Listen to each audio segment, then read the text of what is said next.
Humility is the most wonderful place to be, and it's completely taught against in our culture. Our culture wants you to believe that you are an army of one, and then you are awesome, and you can do this. You really can't. You really can't.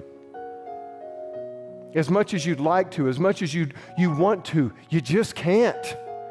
How many of you have things in your past that you've repented of, you've confessed as sin, and you've moved on, but they happened and they're not going anywhere? They're public. Anybody? My hand's up because that's me. Anybody else? Anybody ever had major relationship problems that everybody in the world knows about and you can't go back and redo it?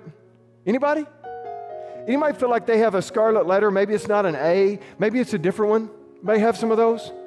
Right? Where everyone sees you and they see that letter, right? Anybody have those? Of course you do. Maybe it's just at Christmas, Thanksgiving when you see certain family members. Maybe it's just at work because of something you did or said. Maybe it's a past relationship. Maybe it's the children that you love so desperately over, and the relationship that they were conceived in is broken. How do you handle that? Well, you know, there's nothing you can do. Nothing to fix it, to change it, to re-identify it, to make it better about what happened. There's nothing you can do. So what do you do now? Well, you're just burdened with it. You just have to live with it. Sorry, I wish I could help. No. That's not the answer. This is the answer. Whatever part you played, whatever part you played in that, you confess it for what it is. You take responsibility for it between you and God. Like David said, this is between you and me.